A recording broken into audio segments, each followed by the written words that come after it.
sitting there thinking on it for the a difference second. between an atheist and a monotheist is that the atheist just believes in one less God. Just one less. Just one less. Just yeah. one. And some would say like, okay, if you don't really believe in it, like, why are you spending this much time studying it? But it's like, this thing has played a major part in shaping the entire world. Like, Plays into especially everything. Western society. Plays into our laws, our values. Exactly. I mean, literally down to how you treat people. All these things need to be taken into consideration, especially if you're going to be basing everything about your life around it. Sermon on the Mount. Jesus is on the side of a mountain talking about the Beatitudes, all the things, the most famous sermon that Jesus has. In that, he goes in this section about retaliation, turning the other cheek, loving your enemies instead of hating your enemies. How does that line up with go get your land back by any means necessary? It doesn't.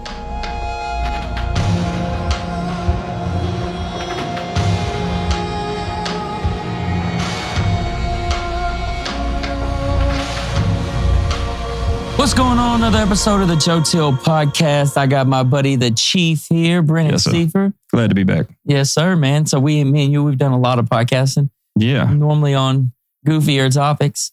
But today we're going to talk a little bit about the Bible. Something we've both kind of been interested a little bit in lately, like deep diving. Yeah. So we're going to get into some of our thoughts and stuff like that. So you said you just recently read the whole entire Bible, right? Yeah, man. It was a life goal of mine that I put off until I really just couldn't anymore. I mean, now that I like to put my opinion out on a lot of things, I don't really feel like you can do that without being knowledgeable on whatever subject it is you're talking about. I think that's a big problem in our society today is a lot of strong opinions going around that aren't coming from a knowledgeable place.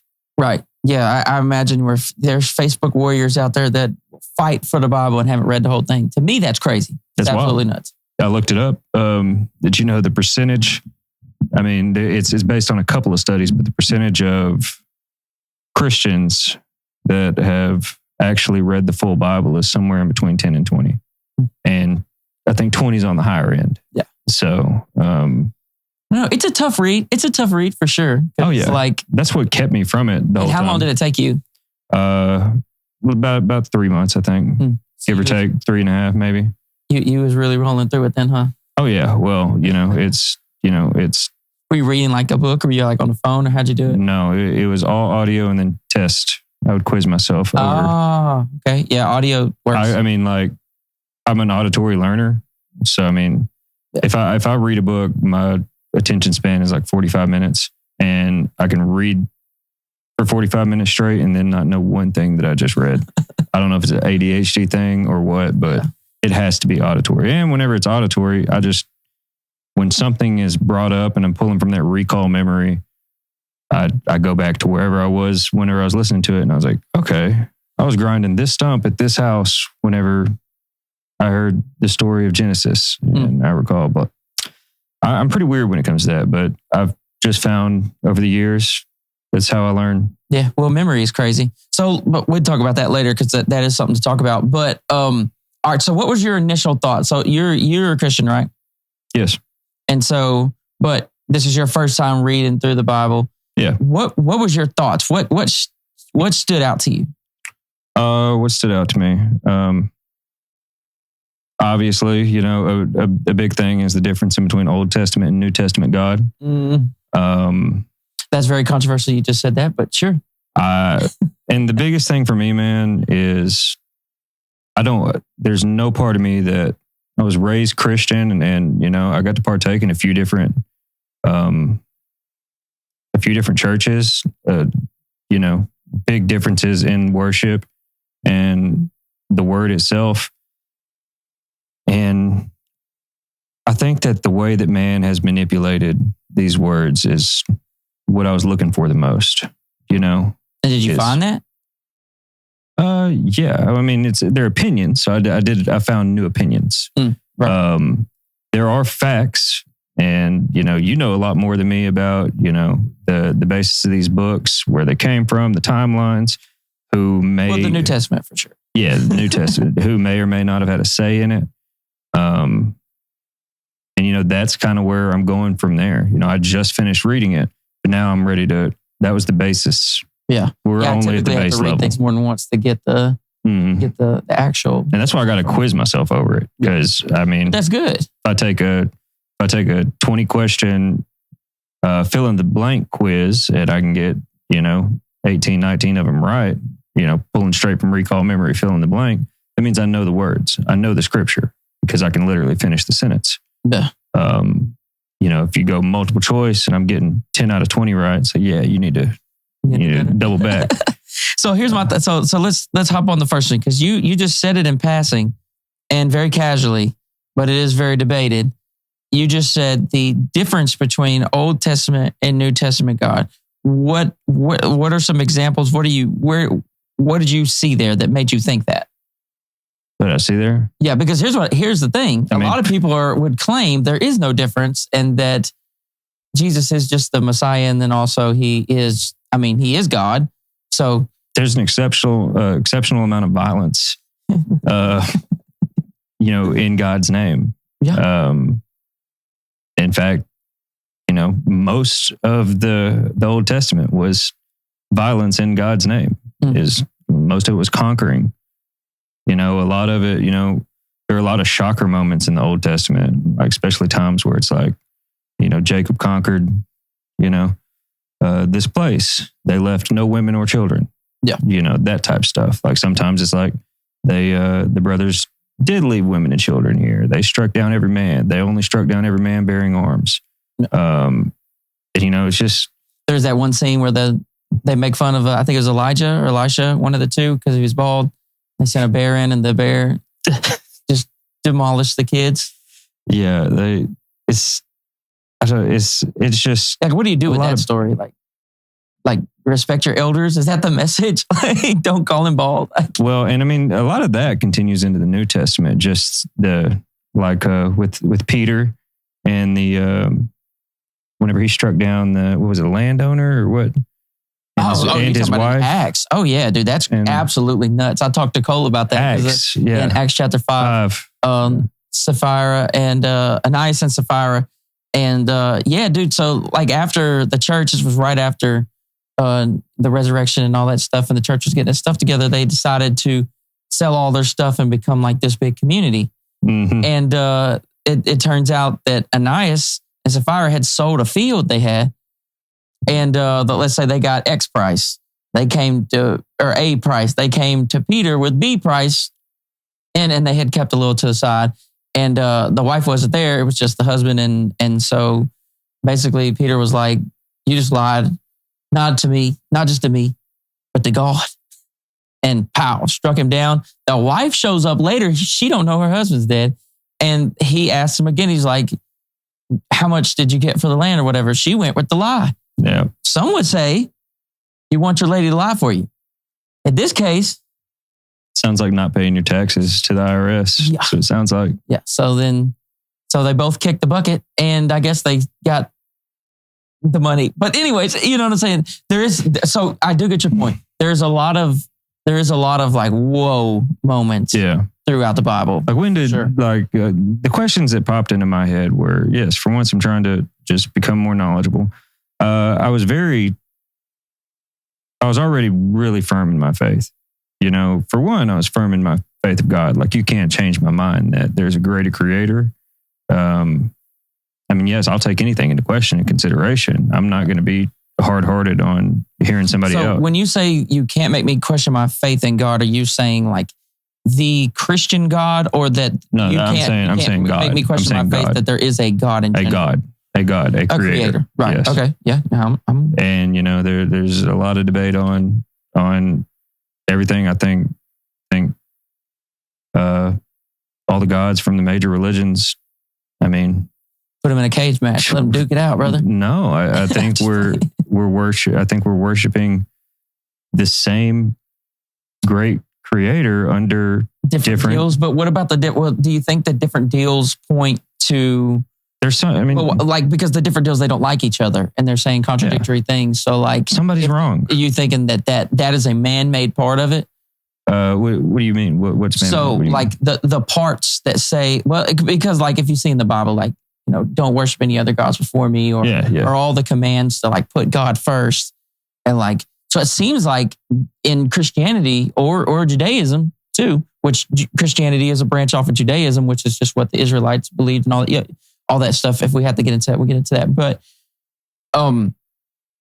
it seems like that order to love God and this exclusive God comes in Christianity and Judaism. So how does that jive with like Hinduism or like Buddhism or like these other religions or like these other religions that have gods? If coming straight from God, claiming in here in your religion, it says it's only this one. The one and true. So how do they jive? Because like I hear it all the time, like the big picture of all the gods coming together. Oh, so you mean like, is that a man-made thing or did that come from? Like, how can you say that these polytheistic religions are worshiping the same God whenever they have multiples compared to our one? Is that what you're asking? Or like everyone's saying like all religion leads to the same place or something? Like kind of like the statement, like you said. What is that place? Because if your place is that we were created. Yeah. And okay, well then, I could take that. That there is an entity that created us. I'm just saying that the religions are against each other, so it is kind of hard for me to be like, well, the end goal is good. Well, that's the thing is you can't say that they're all right because there's definitely a lot of wrong. I think there's more so I think as humans we all have the same goal. So can you get to that same place with a wrong religion? According to Christianity, no, sir. Exactly. So that's according to all of them, other than usually the polytheistic are a little more. Yeah, because they know because they're already assuming that there is other gods. Mm-hmm. That's like I was telling you earlier. The difference between a monotheist and an atheist is just you just believe. That was a good joke. I should have laughed more, but I was sitting there thinking on it for the difference between an atheist and a monotheist is that the atheist just believes in one more God or one less God. Just one less. Just one less. Just one.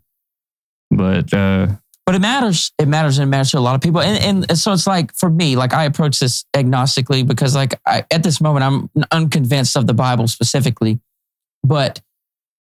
And some would say like, okay, if you don't really believe in it, like, why are you spending this much time studying it? But it's like, this thing has played a major part in shaping the entire world. Like, plays into especially everything. Western society. Plays into our laws, our values. Exactly. Literally down to how you treat people. And all these things need to be taken into consideration, especially if you're going to be basing everything about your life around it. Yeah, and you can flip that too. The way you raise your kids. Why aren't you like learning the same thing? Like, you know what I'm saying? Yes. Like, I don't necessarily really believe in the Bible at this moment. I believe there's historical things that happen in the Bible. Obviously, there's certain things. Like I believe Jesus was a man. I believe he was crucified. I think once we get past that, that's when we start getting shakier. But like, why am I reading the Bible more than a Christian? That's a good question, I think. It's an interesting question. Well, I think, ignorance is bliss. I truly believe that. Because I was a happy Christian. If you open that Bible, you find things that are struggling. And I think you can debate about contradictions. You can debate about all these things. But one thing I guarantee you will find when you deep dive into the Bible are those moments like, ooh, like what do we think about this, right? Is that what you were... Is that what you feel? Yeah. You run into questions. The more you look, you would be ignorant to, you'd be stupid not to ask questions whenever you're presented with certain things. Yeah. Especially if you're a curious person. And like I said, growing up, I was saved whenever I was like 12, 13, something like that. And, I didn't understand a lot.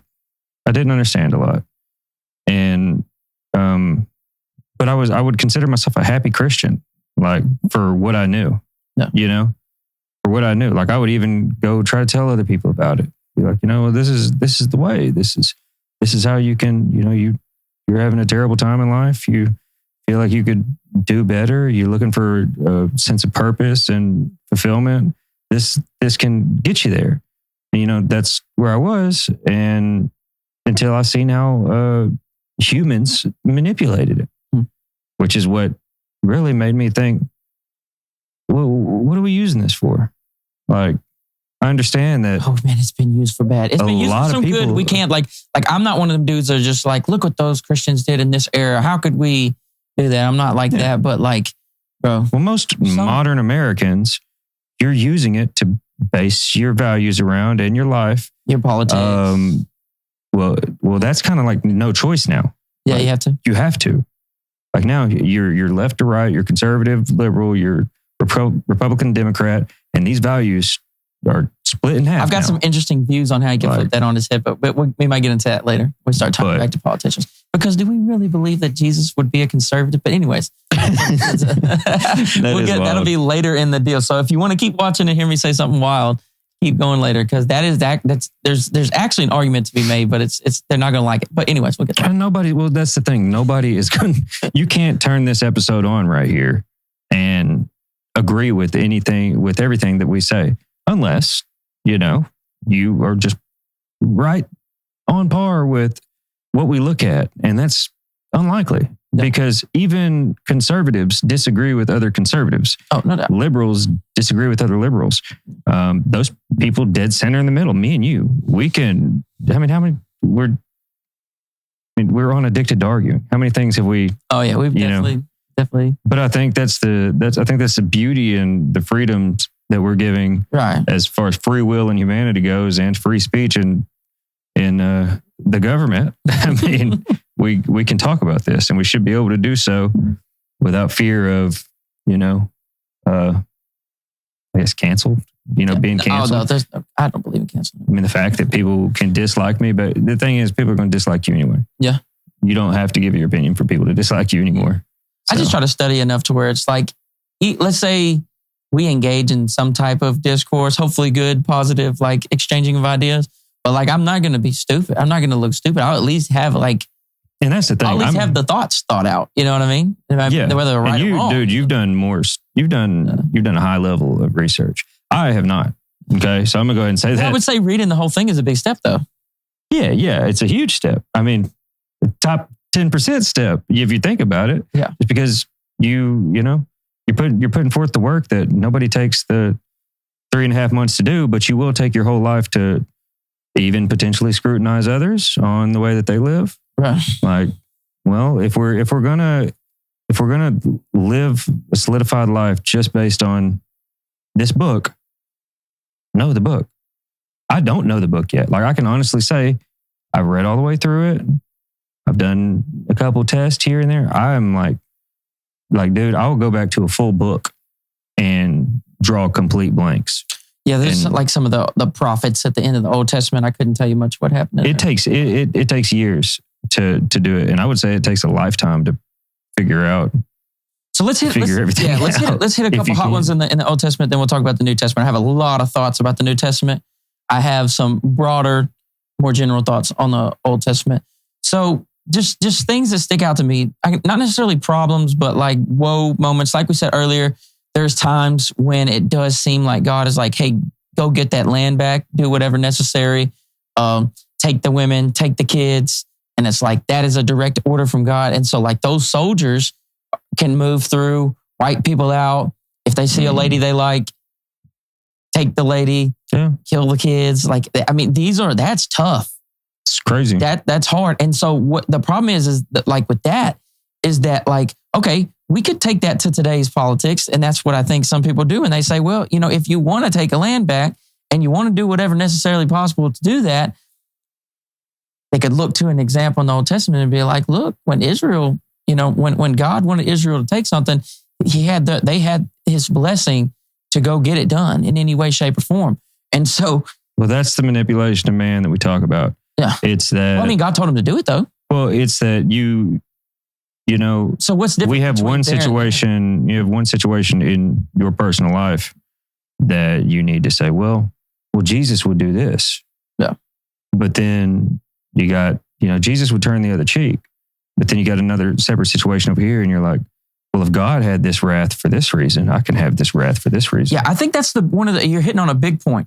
I went to Church on the Rock last week to see my buddy that I had on the podcast. One of the best episodes I put out with Cole, youth pastor there that's got his doctorate in apologetics. We went through a lot of this stuff and all that stuff. I wanted to go see him. That was a nice one. Yeah, and that was one of the best ones. And so we're talking about retaliation. Sermon on the Mount. Jesus is on the side of a mountain talking about the Beatitudes, all the most famous sermon that Jesus has.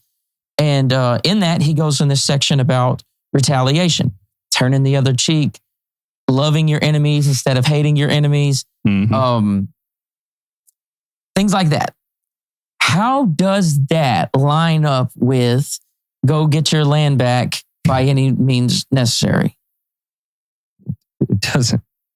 It doesn't. The only lineup in it is if you believe Jesus is who he says he is, disregard everything prior and listen to what he has to say and abide by that. So like if he fulfilled the law, okay, so then you can't ever use anything from the Old Testament to justify stuff. But then like you're still using the Old Testament to justify all the prophecies. Yeah, that's a big flaw in things. But then again, I think that's why they're called, we're called Christians. It's because, we're not based on Old Testament God. Yeah. We're based on Jesus. We're on Christ. But the thing, we're given that book, and we're told this is it. This is what you lock into. This book. Yeah. Read it from front to back. Yeah, but they quote the Old Testament and the New Testament. Yeah. Whenever it's suitable. Yeah, well, yeah, that too. Like the Septuagint is what the writers of the New Testament would have had. The Septuagint is the Greek version of the Hebrew Bible. So it would have been the Hebrew Bible translated into Greek. All the writers in the New Testament were Greek, even though Jesus spoke Aramaic. So that's something to think about. So when you're reading Jesus's stuff, so it's like he said it in Aramaic. It got passed along. It got trushed. And then Greek, right? Well, Aramaic's different than Hebrew, but Aramaic is what Jesus actually spoke. Yeah, but it wasn't. But then the Old Testament would have been in Hebrew, Hebrew, Greek, then whatever, our language now or throughout all the years. So things like anytime we hear Jesus' words in English, it's like 3 or 4 different translations, like that has to go through different stages. Yeah. And when we hear the Old Testament stuff, it's 3 or 4. It's maybe probably. In the Old Testament, the Dead Sea Scrolls, those were all Aramaic, correct? The Dead Sea Scrolls were in Hebrew, I believe. Really? Yeah. Okay. That checks out. They were discovered in 1945 in the Dead Sea, by the Dead Sea in some caves. And those just have Old Testament stuff in there. And, well, side bonus, in the Dead Sea Scrolls is not just stuff from the Bible, so some other stuff, some stories. Like in Gilgamesh and everything? Well, I don't know if that's in there, but there's other stories in there. Not necessarily religious stories, but just like stories and stuff in there. Stuff like Isaiah, that's where they get the best copy of Isaiah. That's closest, like 1,000-year different, where the translation is pretty similar, like really, really, really close. So lots of apologetic people, that would be the people that defend like the Christian faith. A lot of them draw from that, and they're like, look how close this was 1,000 years later. Super. I need to go look back into those, the full. That really helped them, but at the same time, there is other versions of Isaiah in that same cave that are different and where stuff is in different places. So it's like what I'm saying? But for the most part, the Dead Sea Scrolls did help the case. But if it's written, what I'm saying is that like prophecies, we're picking prophecy, like when you were saying, like when do we use stuff from the Old Testament and when do we not use stuff from the Old Testament? Mm-hmm. And does it matter the context it was set in? There's things that you could argue, like Isaiah 53, where it talks about the suffering servant, and that Isaiah talks about, it seems to describe Jesus. But if you read Isaiah 53, it seems to be talking about a person in that time period. So like, that's why it's such a big question to me. Like, can you take things out of context? Because it almost seems like you can. Yeah, yeah. But if you're taking things out of context, it's like, here's my problem. You're saying if you can take one thing, how can you not? It's like you said earlier, it seems like you can pick and choose with like prophecies or like how God acted in certain situations. You can pick and choose from those deals. So like, if we can throw context out, then you can just start making up whatever the hell you want. And I think that is a lot to do with why there are so many denominations.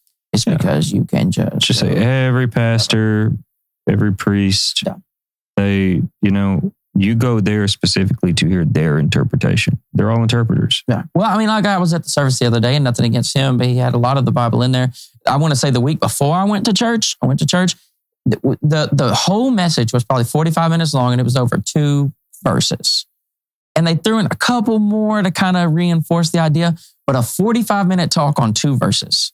Who did I get more at that service? Did I get more preacher or did I get more of the word?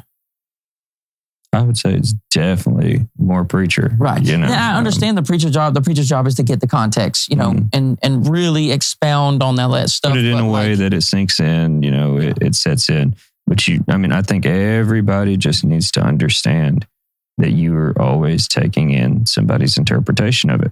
Exactly. And I actually love, there's a couple pastors here in town that I just love to listen to. Yeah. I love the way they break it down. I usually, completely agree with them on whatever said scripture or verse that we're on. But to take it with a grain of salt. I mean, that is the word that you want to learn, but that is a man's interpretation of it. Yeah, I don't think the early Christians that gathered up in houses together were sitting around and they were like, okay, even though there was your Pauls, even though there was your people that were over churches, those people were all learning. It was, you know what I'm saying? It wasn't, these people weren't coming to this house and like, okay, this one person's going to teach us every single week.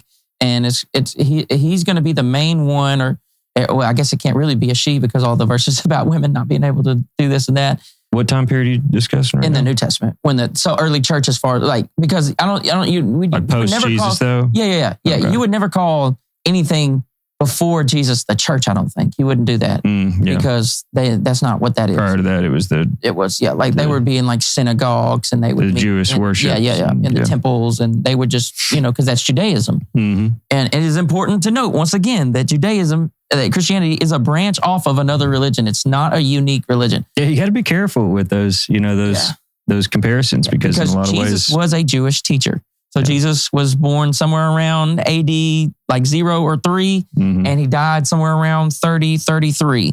So a lot of the Bible, the Gospels, you have your 4 Gospels. You have Matthew, Mark, Luke, John. Matthew, Mark, and Luke are very, very, very similar. You could put them column by column, and you can go by and see the stories that are in both of them. And all of them, stories that are just in one of them, stories that are in 2 of them. Mark's wrote. Mark's very repetitive too. Yeah. Those are called the synoptic gospels because they're very, very close to each other. There's an they're drawn from probably similar sources. There's a source called Q that they think that they were drawn from, which was like sayings of Jesus. Stuff like that. So Marcus wrote in AD 70. So Jesus died in AD 30. Marcus wrote somewhere around AD 70. And then I think next is either Matthew or Luke, and it's in like the 80-ish area.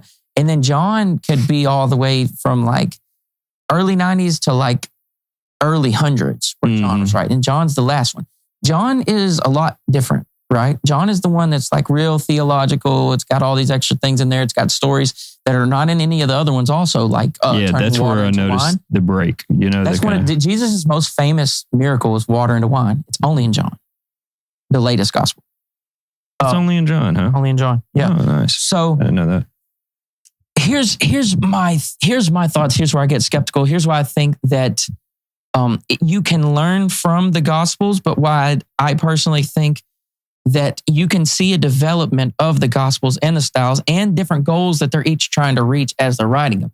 So from what I understand, Mark is, at least how I would look at history, Mark is probably the most accurate because it was the first writing and it's closer to the source. Right. And so, but like super highly debated if any of these were eyewitnesses. And even if they were eyewitnesses, it's 40 years later at the minimum. It'd be like us having a eyewitness to the civil rights. Yeah. So like we were talking about earlier, memory is crazy. Memory is weird. The more you study, I read a whole book on memory just that was tied into this. Like, because the thing on the deal was how well could we trust the Gospels if they were just word of mouth for 30, 40 years? Like the Old Testament. Yeah. The Old Testament's crazy because Moses wrote the first 5 books of the Bible. That's thousands of years. And prior to as far as you go back into any form of writing that passed down anything, the further you get back, the more it's going to be word of mouth. Right. And how long before that first writing was that word of mouth going back? That's all. That can only be in theory. Yeah, that's the Old Testament is even way far out. The New Testament, like I said, you see this progression, and here's an argument. Like, okay, most of the writers of the gospel, no one ever identifies themselves, right? So Matthew, Mark, Luke, or John, no one says this is me. In fact, and for most of them, it took a century or two for people to decide that's who actually wrote that. And that those were opinions of the church at that time. Mm-hmm. So like Matthew, Mark, Luke, or John, none of them say, I am Luke, and here's why I'm writing. In Luke, he says he writes to Theophilus. Who is Theophilus? The Bible doesn't say. Early church history doesn't say who is Theophilus. We don't know, but Luke wrote to Theophilus. And in the intro, he kind of sends a diss at the other ones possibly, because we know it's after Mark at least. And he's like, some have wrote down some stuff. I'm here to give a more accurate depiction of the gospel of Jesus' life. Without a basis of source that says why it's more accurate, correct? Right. He just says from eyewitnesses and stuff like that. But he never claims to be an eyewitness. He's saying he's getting this from eyewitnesses. Yeah. But it never claims to be Luke. It never claims to be John. It never claims to be Matthew or Mark. And some people have claimed that Matthew and Mark were Matthew and Mark from like Jesus' disciples. So it's also a word of mouth or eyewitness that these people wrote this in the first place. Yeah. Well, I mean, it's a guess. Yeah. It's a guess. Because you know what I'm saying? Those are who were attributed to them by the early church fathers. That's who they ended up deciding, we think they wrote this. Yeah.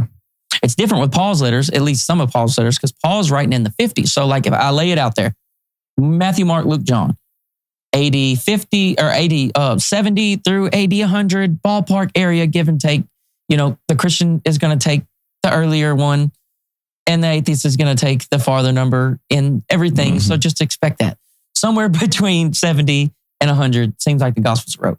But before that, you have Paul in AD in like the 50s is writing those first letters. You got Corinthians, you got Romans, you got Philippians. When did we get Paul's, final product? Well, that's debated because as he's getting older in like 1 Timothy, 2 Timothy, Titus, those are supposed to be supposedly written by Paul to the pastors of churches. And so Timothy was a specific pastor. Titus was a specific pastor, or Philemon was a specific pastor. And those are called the pastoral epistles because it seems like he's writing to the leader of a church. Yeah. Right. But see, the thing about Paul's letters, and when it comes to like historians and like Bible historians, is that obviously the Christian historian is going to say they're all wrote by Paul because that helps. And the atheist is going to say, well, there are those that are disputed. And so there is 7 letters from Paul, and I'd have to look up the exact ones. I know Romans, I know 1 Corinthians, I know I want to say Galatians is undisputed, and I want to say, well, no, that might be. But anyways, you know what I'm saying? I think 1 Thessalonians is not disputed. There's 7 undisputed letters of Paul, and those are the ones that are like, we really, really think Paul wrote that. And then there's 6 more that are like, I don't know. So it's Galatians, Ephesians, and there's one more, like maybe 2 Corinthians or 2 Thessalonians. I had to look that up. In fact, that might be a good Google real fast. That might be a good Google. Yeah, because of changes in style and the way he changes, like let's say in Ephesians, I think in Ephesians he uses 120 words he didn't ever use before. And so you might think, where did Paul learn 120 new words? Yeah, or that could, in later times be a different interpreter even. Paul's undisputed letters. Am I laying this out in a way that makes sense? Yes, we're getting to the base of the point. We're giving an explanation on, Okay, so here's the undisputed letters. So Philemon, they do think he actually wrote it. So it's Romans, 1 Corinthians, 2 Corinthians, Galatians, Philippians, 1 Thessalonians, and Philemon. So what are the others? It's going to be 2 Thessalonians, 1 and 2 Timothy, Ephesians. Yeah. And those are the more debatable. These are, yes. So Colossians, 2 Thessalonians, Ephesians, 1 and 2 Timothy, and Titus. Okay. And I was listening to a book the other day explaining why they thought the other books were. And a lot of it is like that. Where did Paul learn these new words? Where did Paul start explaining things differently? Why does Paul seemingly change his mind in later letters? And, and some of that could be explained away because like we were talking about earlier on the rapture, like when we were talking about like if there even is a rapture. But anyways, one of the Paul seems to change his stance on thinking he was going to be alive when Jesus came back. Yeah. To okay, the church is going to have to continue after me, and that's in something later like 2 Timothy that is contested. So maybe Paul got older and realized, oh dang, I probably am going to die before this actually happens, and so he probably still believed in what he was saying, but you can see a shift in what he was thinking. Like, okay, there's going to be a church that comes after me. We need to make sure that they're like blind. Yeah. I'm curious as to how the recording process went. What do you mean recording as far as like it being wrote? Yes, like written by him or written by somebody like from a scribe position. Undisputedly, they Paul was a Pharisee, right? So Paul was basically an educated Jew, and he could, he knew the law, he knew Judaism. He was like a poster child for it, and so he could write, he could form thoughts. He was a philosopher. For sure. Mm-hmm. You could take all the stuff out. At the bare minimum, Paul is a philosopher, for sure. He has a lot of really unique ideas about the universe, apparently a deep thinker, and could write those thoughts down. Mm-hmm. And so all of Paul's letters are occasional, which means he was writing them for some type of specific reason. Like this wasn't just a current event, a specific person. Yeah. And like especially problems in different churches. Yeah. So like the reason why Romans is so much longer than the other ones that he writes is because he didn't actually start that church. And so he was writing to the Roman church. And that's where you get kind of a more fuller breakdown, because he was like, okay, let me give the fullest thought process here. Yeah. And so Romans has, I don't know, it has more chapters than the other ones. I know it has 16 for sure. That's a number 16 that's coming to my mind. But anyways, Romans how many? Okay, I need to ask these questions before I just say shit, because there's going to be people that come behind me and fact check some of the loosely things. As you should, and I think it needs to be stated. I think it needs to be stated in this show in general. We're not, we're not philosophers. We're not degree-bearing men that have studied this for half our life. Yeah, we are learning this. We're in the process of learning this, and this is the base of our thoughts of what we are learning. Right. Yeah. This is just us coming together with what we've. These are opinions, and these are opinions on. Yeah, Romans has 16 chapters, so that was his fullest thought process. At least that's what's believed by some Bible scholars. 16 chapters, and then these other ones are shorter. They're like to address stuff. One thing to think about with Paul, Paul never really says anything about Jesus's life, really ever. He talks about the Last Supper or the meal they had, the Passover meal they had, because he's addressing a specific church about communion, about partaking in the communion or whatever, and then also just stuff like that. They said he was born of a woman, but Paul? But it's more so Paul carrying on with the teachings. Right, but why does Paul not say anything about the virgin birth? That seems like crazy important. Paul never mentions the virgin birth in 13 letters. So he doesn't acknowledge that he was born of Mary. Really? He said he was, the only time Paul says anything is he says he was born of a woman. And I know it's 2025, but I'm still, I don't know the other option. I don't know the other option there, but stuff like that. Paul doesn't talk about the miracles. Paul doesn't really bring up any of the parables Jesus said. Paul has this real broad thing. He knows that he was crucified for sure. Yeah, Paul was definitely on a mission of his own, but carrying. Paul says he got the gospel from not from the other apostles, not from teachings, but from. So Paul never saw Jesus from his prophetic experiences, right? Because Paul never saw Jesus before the crucifixion. Mm-hmm. Paul claims to have saw Jesus on the road to Damascus, and Paul claims that he had a vision and that's where the gospel was explained to him. Paul and Peter get into it at certain times, and this is in the Bible.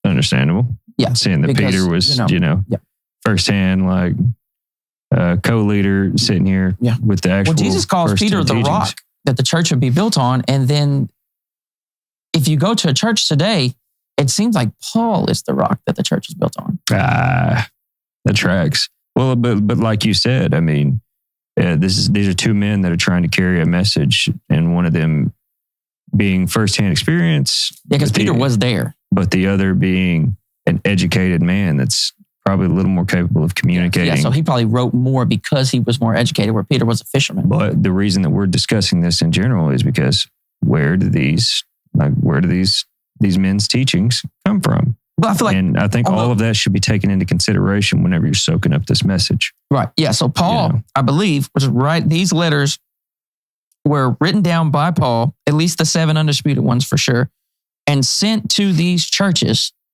that were having problems where they were copied. Mm-hmm. And then there were copies of these letters in circulation that were sent to the church. Well, that were probably sent to other churches too. Yeah. And that maybe the common person had, like you might have a copy of Galatians or something. So so obviously it was a little bit easier to come across these teachings, and probably easier to just record them over a historical period because there's copies. I mean, there's not a lot of teachings out there that have multiple copies strewn about everywhere. Yeah. Well, So, the copies of Paul's stuff were in circulation. A bunch of different churches had it. They were all copying them. That's pretty straightforward. The Gospels is what gets me. We want to write a story about what actually happened with eyewitnesses, but we wait 40 years. Yeah.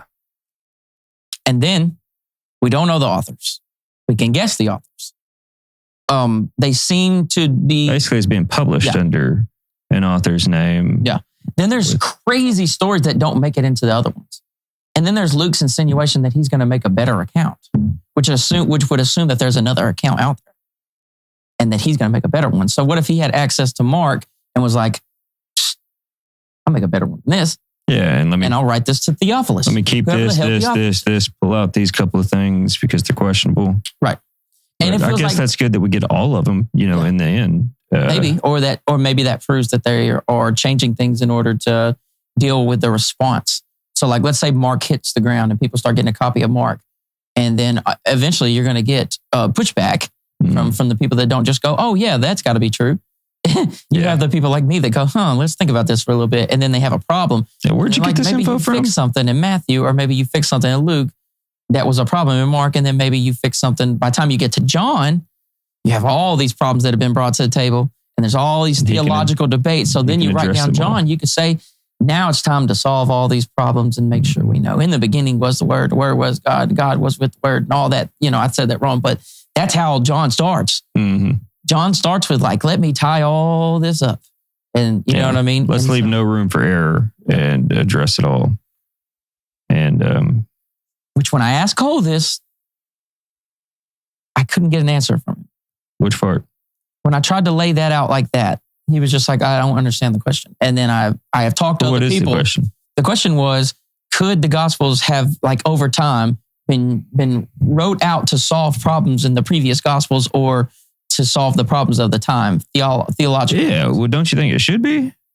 Well, not if it's inspired by God. You would want it to be inspired to be exactly perfect what happened.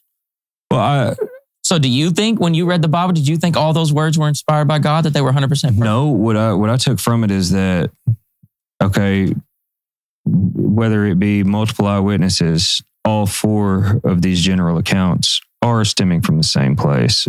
It wouldn't be weird if they all weren't, kind of like that game you play where you tell a secret in somebody's ear and see what happens when you get to the end. Telephone, yeah. The problem with that game, though, is that shit is different, though. But that's what you're saying. The end result is different, but I think that's kind of like, all right, we have 4 what they would call, decent sources, 4 general accounts from multiple decent sources, and get them all recorded.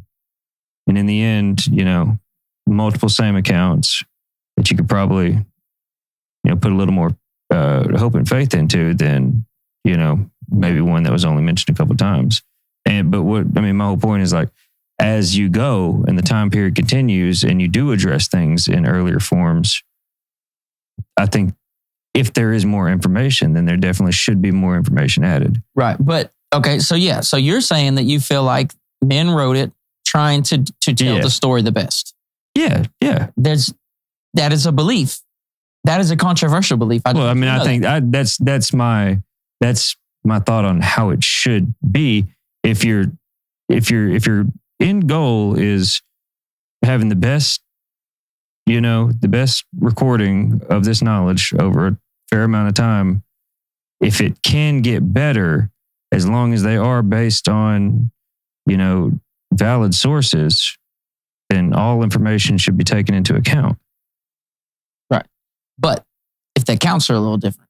Now, if the source isn't valid and it's just like, oh, well, since they said this, let me go ahead and toss this in to help that out.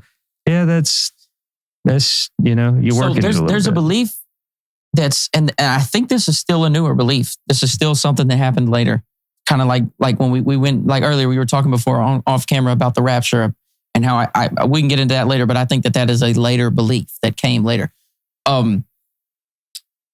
People believe that churches, especially, there's a lot of churches that believe that the Bible has to be 100% accurate, and every word, everything was 100% by God. God breathed that into existence. He guided the hand of everybody that wrote every stroke onto the paper.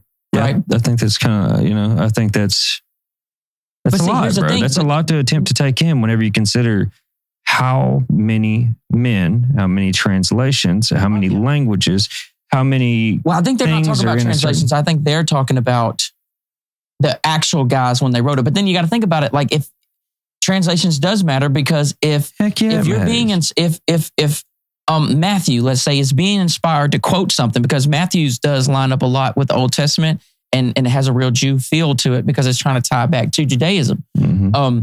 So if he's quoting the Septuagint, right, the Greek version of the Hebrew Bible, then even if he's being inspired by God, if he was looking at the wrong translation of it, then translation is important. Has to be important. Yeah, well, I mean, I know you've had somebody like tell you like a word in Spanish, like, oh, you can say this for this. And then you say it. I don't know if I've worked around a lot of Hispanics, and I've said things that somebody taught me, that another Hispanic taught me. And they're like, what are you talking about? Yeah. Oh, you mean this? Yeah. And I'm like, yeah, I was told this is what this means. Oh, no, not exactly. Yeah. That's just English to Spanish. I mean, I can only imagine, English, Hebrew, Greek, Aramaic, all getting intertwined. Yeah. And then later on, you got, how many? There's more than those languages that went into this in whole. Did we take anything? It's just Greek, Hebrew, Aramaic. Is Okay. No, I'm thinking of some other stuff that. So the belief that the Bible has to be 100% real and perfect for you to be 100% Christian, I think that's a newer thing. That's what I was trying to say, is that I think you could look at the Bible as stories about a perfect God, but the Bible still be imperfect, and you could still get the picture enough to be a Christian. Like, there was a guy that commented, because I commented, I had a whole thread on this in a discussion post on Facebook. And there was this one guy, and he was like, there's no half-assing being a Christian. You either believe everything 100% true, everything is perfect, everything, or you're not a Christian. And it's like, yeah, but he's also a guy that you can sit right here and ask a couple questions to. Yeah. And he's going to fold up like a lawn chair. Yeah, because I could ask him, what exact time did Jesus die? Yeah, you believe it's true. Between John and like, I think. He believes it's true. He believes the few things that he heard told to him by a certain pastor. He's probably one of those that, may or may not have given this whole thing a read. And, I'm sure there's plenty of people that have given the whole thing a read and still say, all right, everything in here is 100%, and that's what I'm going to choose to believe. Thing is, whenever a question is presented, you better be able to stand on that. Yeah, that's the thing. I don't like debating people that don't, and I don't really want to debate about it, but I do like to have conversations about it. But I want the person on the other end to have at least read the material. Yeah, well, I could say I don't know. I can say sure. I don't have a problem with that. That's literally my worldview, is that I don't know. I can say I am ill-informed. I can say this is my opinion. Right. This is not a fact that I can present to you. No. So to say this is 100% true, there is no lie, there is no discrepancy, there is no place where one man along the way messed up. That's ignorant, man. Second Timothy, there's the verse that everyone uses to combat this. 4:17 or something like that. I had it on the Facebook page the other day. Anyways, where it speaks on the Bible being the scriptures, all the scriptures are God breathed and stuff like that. But then you got to think about the timing. That's Matthew, exactly. Mark, Luke, and John weren't wrote at the time that letter was wrote. Yeah. So half of the words that half of the scripture that you would say that verse is referring to didn't exist yet. Did it exist at that time? Yes. That's a big point. And so that's why you have to study these books. That's why you have to know the time, the place, the context. Because these people, even in the Christians right after Jesus, or even all the way up to all 4 gospels are wrote, right? Think of how many people probably had the Old Testament and all the New Testament all together. You're talking very few. It took a long time for them to gather all this stuff up. And the common, you're talking about the common person having Matthew through Revelations. It's not happening for a long time. And that's why these councils take place in 367. You know what I'm saying? Where they decide on the 27 canon books of the New Testament. It took 330 years to start deciding and so these books, they were used here and there. But when you think of the Bible, right, our Bible is cut into 2 parts, the Hebrew Bible and the New Testament. But we're still going Genesis to Revelation. Right. And you're saying we're just pretty much just now able to get that out to everybody properly. What's the corners of there? For probably 1,000 years. Yeah. Most people were able to get a pretty solid thing. But those first 300 years, and we haven't talked about Gnosticism. We haven't talked about all the different deals that was going around, all these other books. We haven't talked about the other books, the Apocrypha books that didn't make it into the Bible. We haven't talked about anything. Between AD 30 and 365, there is all these different books that did not make it in the Bible that are in circulation. Yeah. And so that's some of the stuff Paul is talking about. He's like, beware of false teachers. And you can't bring those up to radical thinking Christians. You can't bring them up. Right. Well, because here's their thinking. There was a council in 376, for example, like Laodicea, the Council of Laodicea, where they sit down and they all these councils they're hashing out what stays and what goes.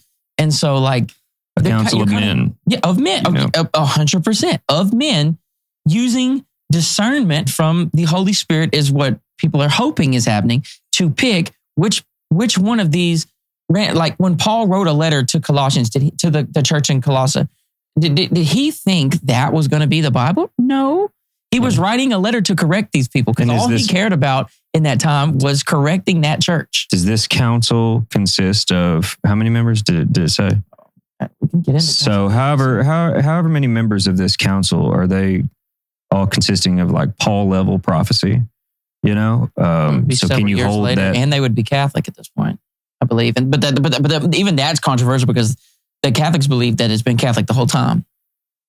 The Catholics believe it didn't turn into Catholicism. They say it started. Peter was the first pope. He was the first pope, and that's an unofficial. But that's what they think. Because there's 3 main branches of Christianity. That's a decision that was made, though. Peter is considered the first pope based on the church that we abide by. Because you have Catholicism, Eastern Orthodoxy, and Protestants. Because when did they actually start taking the numbers into account? Pope-wise. Pope-wise? Yeah. Oh, I don't know. Pope, I looked at the other. That's a good question. How many members it's easy were to say, we consider Peter the first, but, the Council of... Where's that between? Laodicea. Let's see. Because I'm learning. I know a lot was said there. Okay, so Laodicea is a bit obscure compared to the big ones like Nicaea. The Council of Nicaea is really important. That's where they came together. Okay, it says ancient sources suggest about 30 to 40 bishops.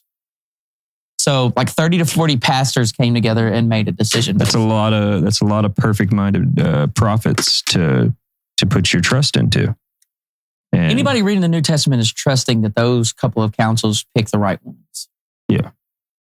You could debate a little bit about it, but at the end of the day, you kind of do have to wrestle with that. Those humans at those deals came up with the exact deal. And people I think it's very easy there's so many radical Christians that would hear the discussion that we're having right now and boom, turn the TV off. You're not going to put that into my... We're not discounting anything.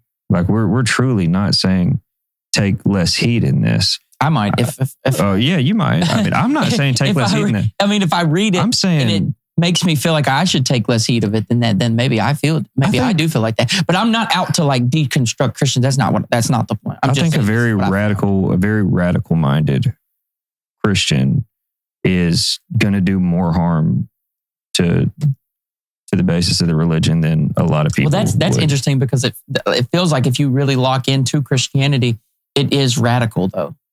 Yes, but I think you can abide by the scripture and study the scripture, but also like whenever you take things into context, I don't know, man. Paul was radical. Peter was radical. All the apostles. It's also just a state of like who you are as a human and where your values lie. Because I can like take a step back and say, I'm going to study this.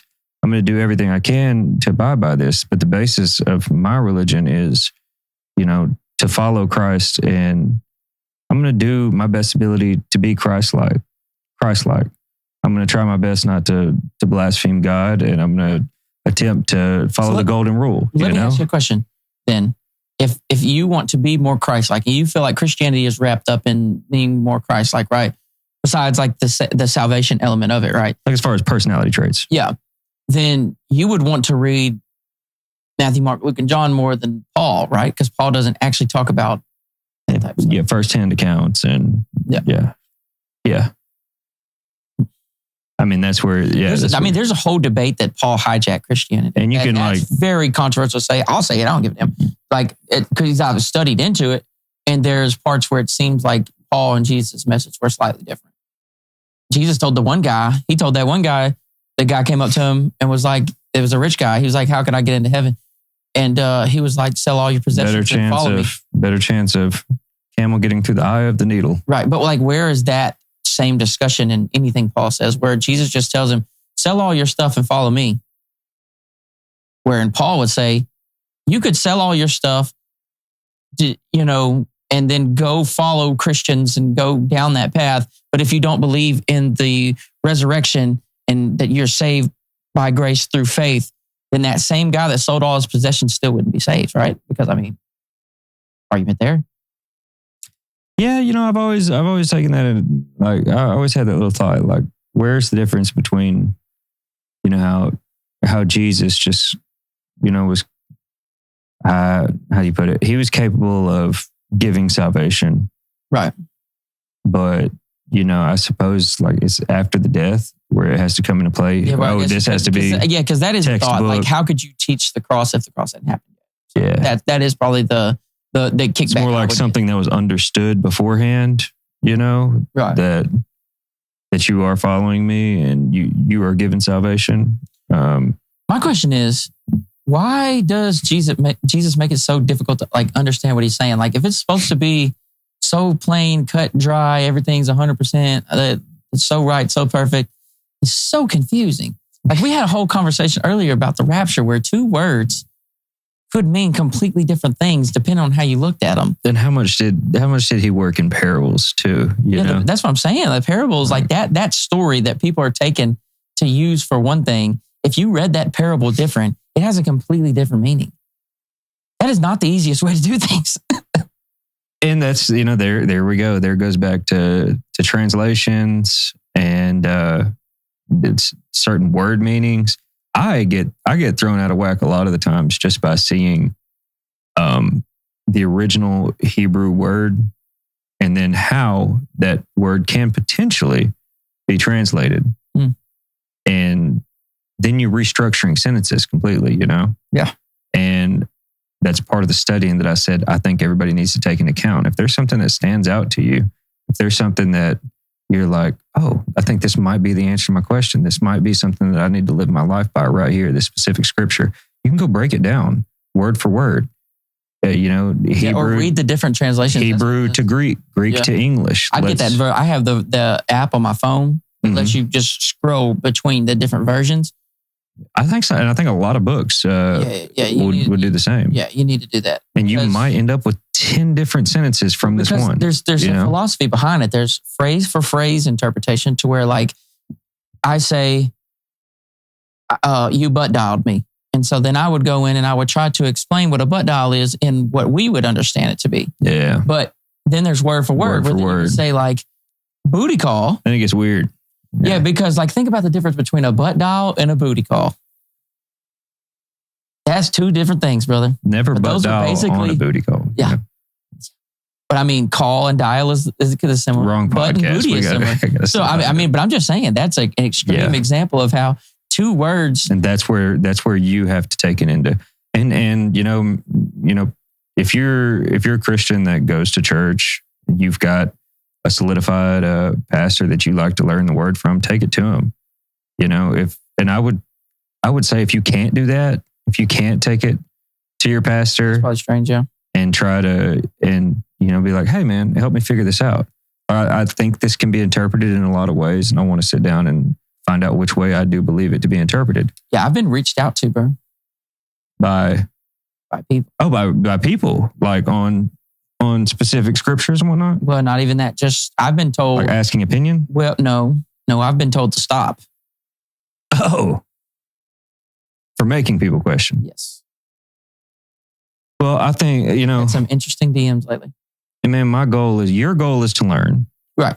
And your goal is to try to influence other people to learn. I don't think there's any ill intent here from either side. I would want people to see the problems I see from it, though. You know what I mean? Yeah. So like if I am presenting something, I'm like, oh, this doesn't seem right. And then like, oh, this is how somebody could use this in a way that is like potentially dangerous, like taking something from the Old Testament and being like, yeah, we can do that because God said we could. Yeah, genocide is awesome because it happened in the Old Testament. You can't break things down like that, man. So like me, like I would want to deconstruct you a little bit in a way where it's like, hey, I think it would be better for everybody if you didn't think that. You know what I mean? Like you would really help the world by not feeling that way. Yeah, but I don't necessarily. What I want to do is present information, and not even. A lot of times, I don't even actually present the information. I just put the question out there, and I just back up and I say, hey, I think you might want to think about that. Well, that's our goal on social media. We're just trying to incite thought. Where that thought ends up, that's up to an individual. Yeah. I have no, a lot of people would say, claiming to be a Christian, I should care about other people's, belief system. And I should try to, shine and share and bring you to, that's where we differ. Iron sharpen iron. That's what it says in the Bible. That's where I differ from a lot of people. I'm not knocking on doors. I'm not pushing thoughts on people. I think for a whole lot of years, that is what turned me off. Let's talk about was the fact that I felt judged just in somebody attempting to bring me to something. It wasn't their intentions. And I'm sure they had the best intentions trying to bring me to the light of Christianity or deeper into, but you don't know somebody's mind state. You don't know where they are, on their own spiritual journey, and you could completely turn somebody off on that. Yeah. And what also plays into that same thing is dogma, dogma in general. I swear I took, I was back in church for the first time in years, and I was loving it, I was learning, and I was eager to learn.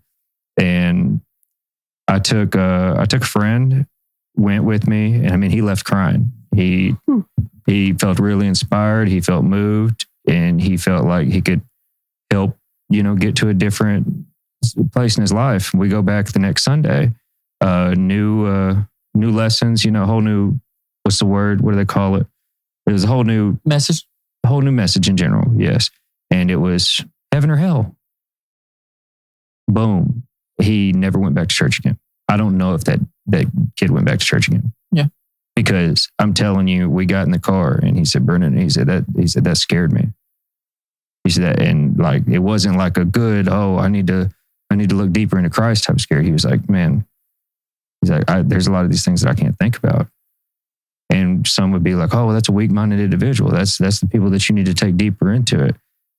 I'm like, well, I can attempt to do so, but I'm also not one that's educated into bringing somebody into this in a way that would psychologically work.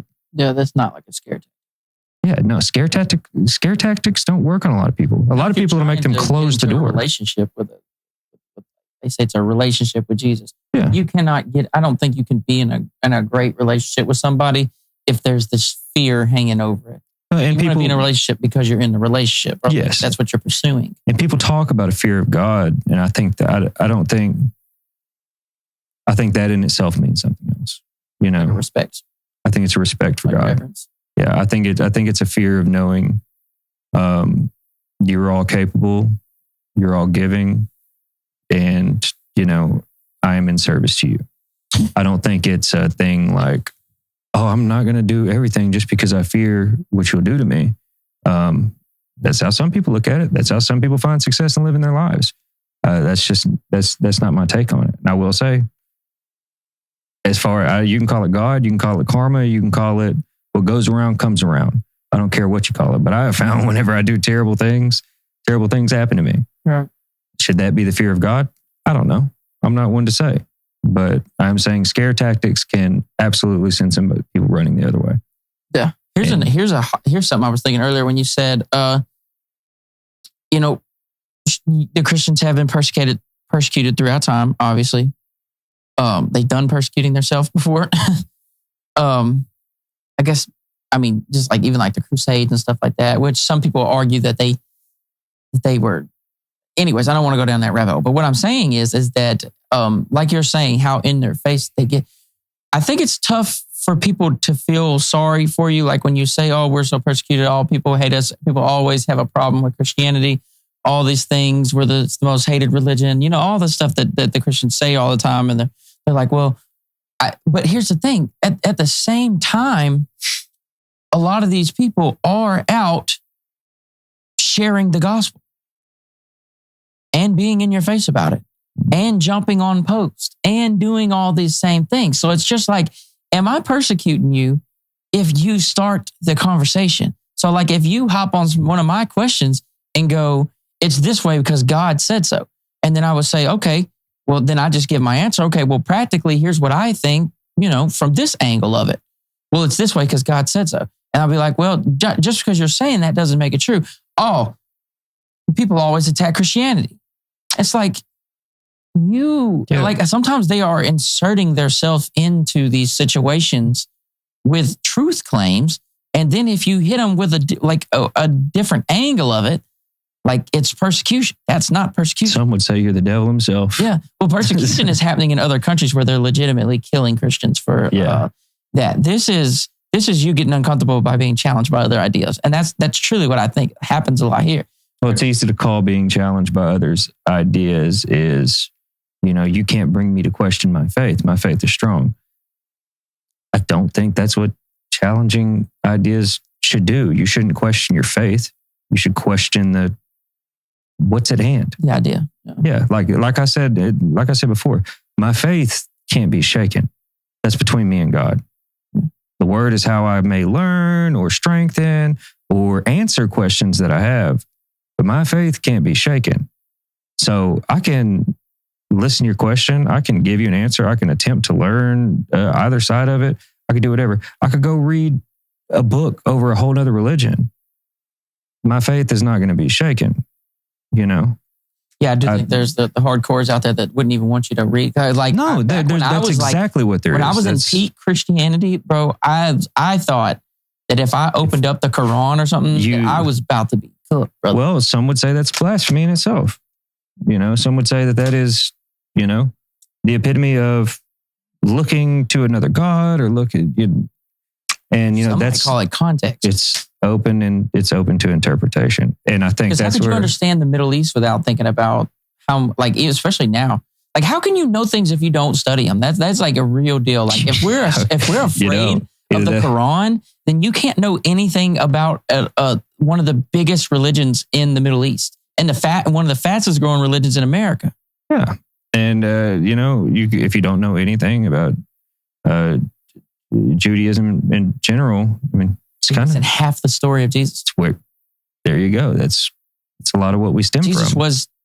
Jesus was a Jewish teacher. Yeah, they in fact, the two, you cannot separate the two.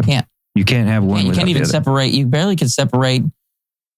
Which this is going to get me in trouble, but Islam and Judaism because of their roots.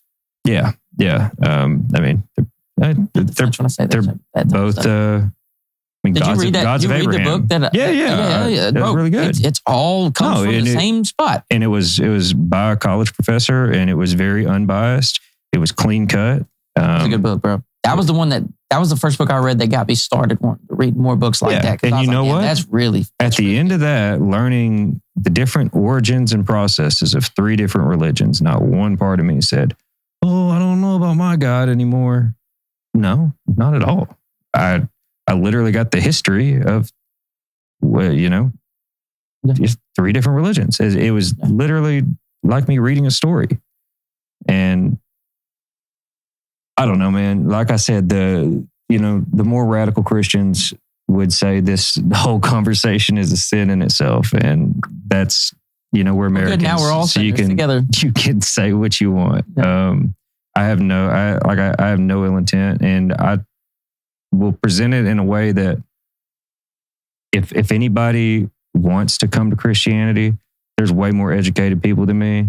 But I can tell you about my personal life, my personal experiences, and my personal relationship with God. As far as the book itself goes, I can tell you about the little education I do have on the Word. I finished it. That's more than what a lot of people got, but my journey isn't finished. Far from it. Yeah. My education is far from it. Yeah, mine's just getting started. We're chapter 1,